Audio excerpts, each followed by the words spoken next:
Madam President. Senator from Massachusetts. Madam President, I thank you. Over the course of this trial, we have heard nothing less than a blistering, scalding indictment of President Trump's conduct. The House managers put forward a compelling, indeed overwhelming case that Donald Trump engaged in impeachable conduct. He withheld both congressionally approved aid to our ally Ukraine and an Oval Office meeting desperately sought by Ukraine's new president, two official acts in exchange for personal favors that would benefit him politically. Trump sought an announcement by Ukraine of baseless investigations into bogus corruption allegations against Joe Biden, whom Donald Trump most feared as an opponent in the 2020 presidential election. He also wanted Ukraine to announce an investigation into the discredited and debunked conspiracy theory that Ukraine, not Russia, interfered in the 2016 presidential election. At every turn, Donald Trump refused to cooperate with and actively obstructed Congress's investigation into his wrongdoing. His obstruction was, in the words of the articles of impeachment, quote, unprecedented, categorical, and indiscriminate. I listened carefully to the president's lawyers as they presented their defense case.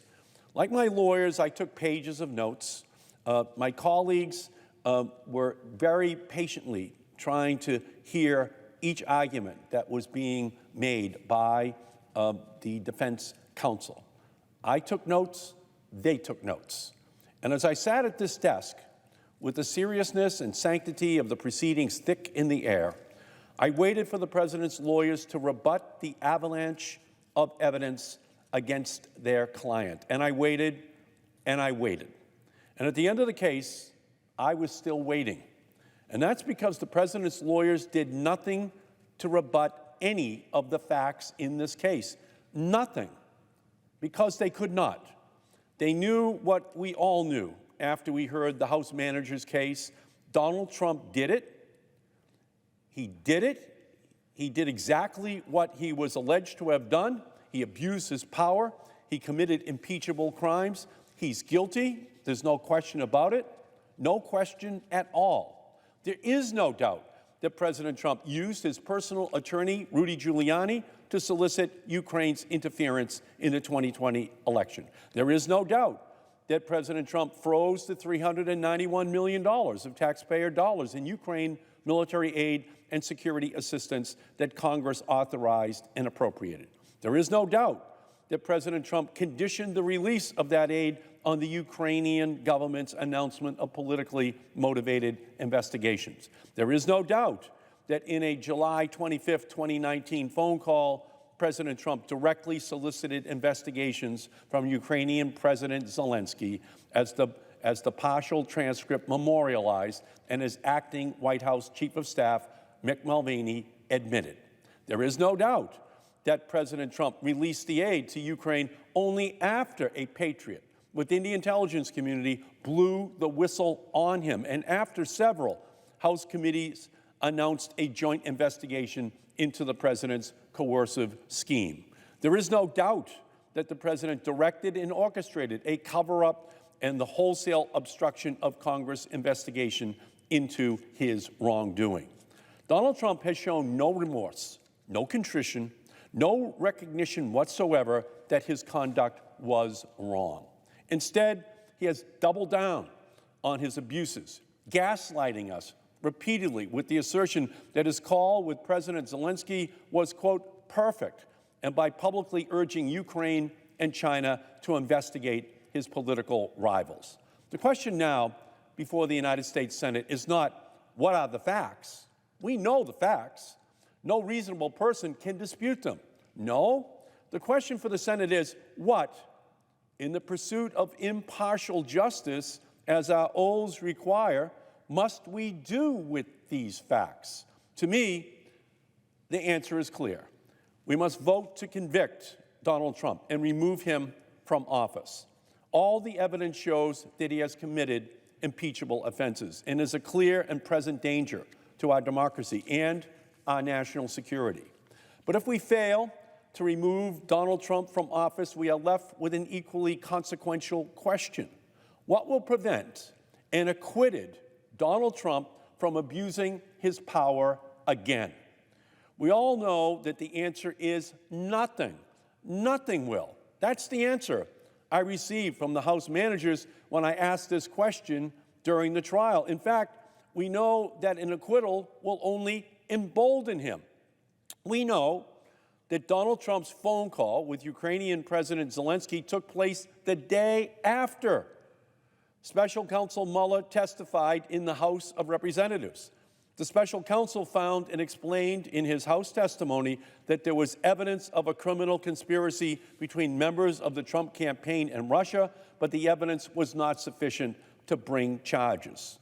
Robert Mueller never said there was no evidence of such a conspiracy. There was evidence. It was merely insufficient for a prosecution.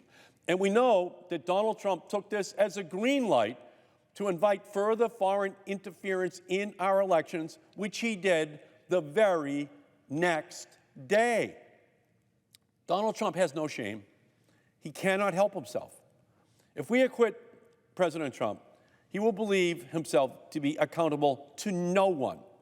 And when, not if, but when he is again faced with the choice between the public interest and his personal interest, he will choose his personal interest. And it will, in part, be a reckoning of our own making. A majority in this chamber will have made President Trump a dictator. And then what will we tell the American people? How will we convince them that we still have a democracy that they should have faith in, a system of checks and balances that ensures accountability, that no one is above the law? This weekend, I asked some of my constituents what they would say on the floor of the Senate if they could make remarks in this trial. Jennifer Baker Jones of Woburn said it perfectly, quote, "Wednesday's vote won't be a vindication of Trump, but an end to the right of Congress to push back on the president. They are giving up their balance of power." It will be difficult because we have already ceded much of our authority and indeed betrayed the public's faith in us by the conduct of this trial. Hope Anderson in Lowell, Massachusetts, told me, "We need to not only hold our leaders and ourselves accountable, but seek to maintain and repair the public's trust." We're not here simply to protect one election in 2020. We're here to protect all elections. At the beginning of this trial, we each took an oath to do impartial justice. But then we held a trial without witnesses or documents. We moved to vote on the articles of impeachment without hearing from John Bolton, a witness whose first-hand knowledge directly cuts the heart out of the president's case. Without hearing from Mick Mulvaney, whose fingerprints are all over this scheme. Without the emails, texts, and other documents we know exist, writings that memorialize communications about the actions at issue here. A trial is a search for the truth, the full truth, the whole truth. That search for the truth requires hearing from relevant witnesses and seeing relevant documents so that the fact finders understand the entire story. By not pursuing this evidence, the Senate, the fact finders, have told the American people that the truth does not matter. They deserve better from us. Our Constitution demands it. Our democracy demands it. And I believe that the vast majority of my Republican colleagues do understand what Donald Trump did here and know that it is very, very wrong. They know the House managers proved their case. Some are even saying that out loud. I believe that the vast majority of my Republican colleagues recognize that abuse of power is an impeachable offense and that the president is not above the law. But unfortunately, I also believe that they are simply too afraid of Donald Trump to do what they know is right. Every senator needs to consider this question. If what Donald Trump did here is not impeachable, extorting foreign interference in our free and fair elections and then covering it up, then what is impeachable? We have to have accountability. That is our duty. We cannot give future presidents carte blanche to tear down our Constitution and interfere with free and fair elections. Period. That has to be our standard. And I will end my remarks with the answer I got from my constituent, Matthew Murray in Gloucester, to what he would say if he were here. He said, "I urge you, my fellow senators, to deliberate in accordance to your conscience and the oath you took when you were elected, and vote to remove this dangerous president from office."